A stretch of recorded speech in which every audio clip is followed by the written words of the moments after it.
Can I get you to introduce yourself, please? Yes, my name is Sofia Panayiotaki, and I'm the CEO of NEEDaFIXER. Where are you based at the moment? Personally, I'm based in Walton-on-Thames, but our office, our HQ, is in Kingston-upon-Thames, here in the UK. And what does your job entail?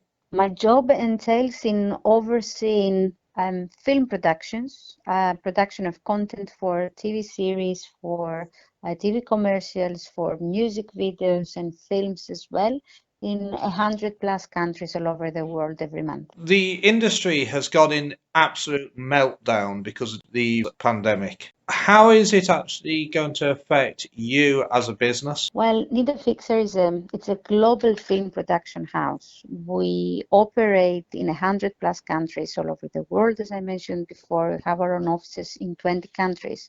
And on an average, I would say, Patrick, that we do produce almost 400 shoots every month. So when coronavirus hit our door a month ago, the 400 almost agreed projects, half of them were straight away cancelled. The moment, or again, days after the virus started spreading in outside of China, we started seeing the 400 becoming 200, then 200, 100, and then the 100 just 10. So the hit that we got was absolutely big and horrendous because given the international characters, that we've got. Now, a lot of people are panicking because ourselves as included in the media game, we are all funded via advertisement. Now, you being an advertiser, in some respects, you're roughly the same, you've got the same problems, haven't you? Well, advertisers are our funders. We're not advertisers per se, but we are those that are paid by advertisers in order to produce their content. So 100% we are affected, and we just try to see, where this is going to take us, because of course no one knows what is going to happen next month. We don't know when. We hope this is not going to last, but we're unsure about the duration of the coronavirus and the effect it's going to have. So trying to see some positivity, but also some alternative opportunities in what is happening in the world at the moment. We noticed that suddenly requests started coming in, because as I said, we operate on a global scale, and we have our local teams in many countries all over the world, and they started asking for local shoots to take place rather than just using some services on the ground and flying out directors and DPs. DPs are the directors of photography, so the cameramen. Instead of doing this, because of the travel ban, they started asking for local directors in Mexico, in Azerbaijan, in Africa, all over, that could take it on and produce everything from A to Z, which is in a way great, because all the freelancers and all the local teams started getting more jobs than they used to in the past. The second thing we noticed as well was that there was a big increase from those that could afford for CGI. So for production, not live on the ground, but production that can be done on a computer in a studio, thanks to the technological capabilities that we have managed to have in our disposal. So, we all feel that life must go on. The film industry should go on, the show must go on, and all will be needing, from advertising to brands and production companies, will be needing content. So we try to stay positive and hope that there's going to be a better day and alternative solutions will be found. How do you think it's going to have an effect on the small production houses and small production units, though? When, say, like in the UK, people just aren't buying stuff now. People are facing the realistic aspect of businesses going to the wall because they can't afford to pay staff, because no one's buying stuff, no one's using services. And that knock-on effect lasting longer than the actual virus effects for the industry. Do you think governments have actually looked at that? I keep on saying in a joking, sarcastic, and sad way that I feel what you're describing now, it is actually a horror movie that happens all over the world, and all of us, each one of us, is acting at the moment simultaneously. And the only thing we can do is, as I said, hope that the horror movie is going to have a happy end.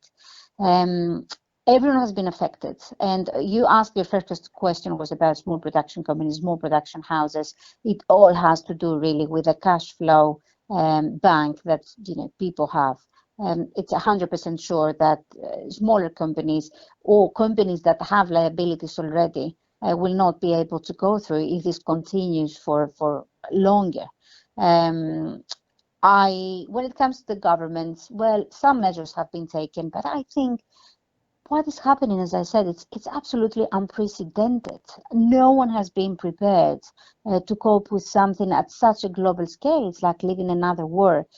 So governments definitely need to try and assist with as much cash as possible in the market, trying to protect the smaller companies, but at the same time, all of us, each one of us, in our households, in our families, in our smaller or bigger companies, we should be proactive, and we should see how can we manage our finances in the best possible way and try to find alternative ways to proceed and survive. Do you think this is a good wake-up call for governments to protect industries like the advertisement companies and also production houses, film, TV and radio, and even journalism on the grassroots level of actual paper journalism? Well, I think as much as I don't want to say, and I really hope that the end of it is going to be very soon and we're going to go back to reality, that this is a big wake-up call for everybody, literally everybody, in order for us to appreciate, our day-to-day life, to make sure that we're prudent and we don't take big risks, to make sure that, understand that nothing is given or granted. So governments should definitely put in order their finances, but the same thing, as I said, we should do, all of us, and we should be protected, never take very big risks, because you never know what's going to happen the next day. And the companies that will survive will be the companies that are going to have a good cash flow at the moment on the side, and, as I said, alternative solutions to be able to go through this unprecedented crisis. Do you think there's going to be a lot of expertise and valued people within the industry because of this? A lot of expertise in terms of job-wise, because if say a production house fails, they're going to put out a lot of workers who won't be able to get jobs again all that easy, because there'll be a lot of them out of work. We're absolutely who can't be set up, because if they're made bankrupt, they can't set up again under the current rules in a lot of countries. That's so true. And the unemployment rate, there's no question that they're going to rise. I've been speaking with lots of different production companies, smaller and bigger. Most of them, they have taken measures at the moment, and they are either proceeding with layoffs, with last in, first out solutions at the moment. They are firing people. They are trying to give unpaid leave. So lots of people will be left without money and without job and without a guaranteed future as well. So this is going to have definitely a domino effect and a chain of not good things 100%. But at the same time, as I said, I really hope that all these creative people that will be left out, as you say, the talent that we need, they will, having the creative mind, they will try to find solutions and cope with this situation and prepare a brighter future. And is there a large panic in your area? Up here, we've had a lot of panic in our industry, because we've had a lot of cancellations of huge amounts of shoots, including the new Batman film. Well, a postponement, I should say. But that has resulted in a lot of actors, a lot of people who are involved, who are freelancers, not being covered with funding. That's so true. But as I told you, I think given the big amount of productions that we have been traditionally running every month,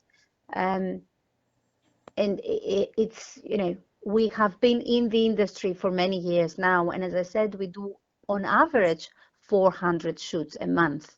Imagine that out of 400 shoots a month, we ended up having requests for maybe, as I said, 10 of them.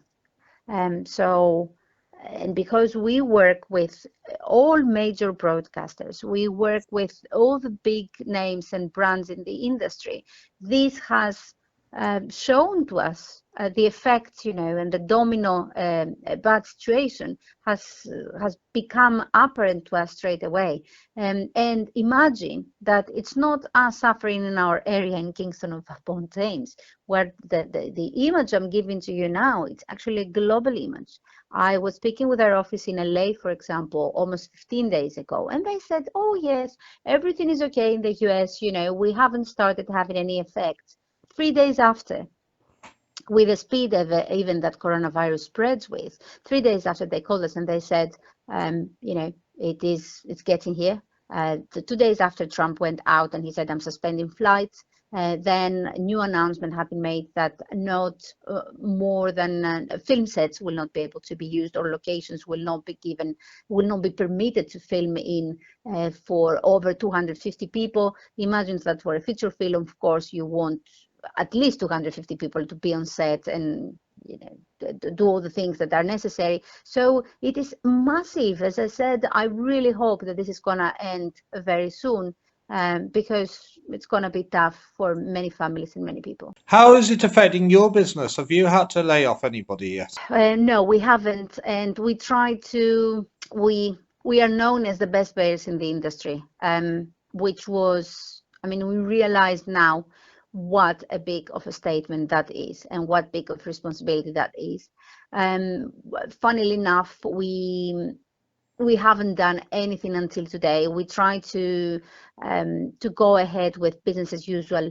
The only change we have made is close down some of our offices and proceed to remote working, so work from home. But we're really set up for that, so this did not create any malfunction. However, today we just had another Cobra meeting, and the measure we decided to take was just to give annual leave to our staff, because there's not going to be work for them to do, but we promise that we're going to pay salaries this month for everybody, and we'll try our very best to cope with the situation and find solutions so that people are not losing their jobs.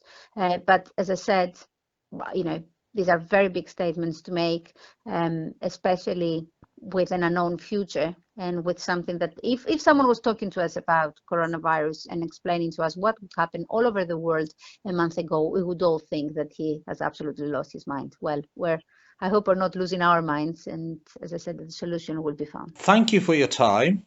It's been really appreciated. It's been a very good insight into the industry at the moment and the problems we're affecting. Is there anything else you'd like to add? Any advice or anything for any of our listeners? Well, I think that we should all try and be as patient as possible. It is very difficult, but anything any overreaction is never good. Any panic is never good. And I think it's up to us now. Let's try to see things as positive as possible. It's the very first time, I'm personally spending so much time with my family, and spending time with friends as well, that we didn't have the luxury because we were carried away so much with work. So you appreciate all important values in life. So let's see things positive. And I think if we go with this character ahead, this is going to go away. The show will definitely go on, and the film industry will create amazing content for all of us. And I hope that NEEDaFIXER will grow more and more in the years to come. If anybody wants to find out more about your business, where can they do that? They can just Google NEEDaFIXER. So it's www.needafixer.com. Thank you, and it's great speaking to you. The same here. Thank you very much for the opportunity, Patrick, and I hope you stay safe, your family stays safe, and all goes very well.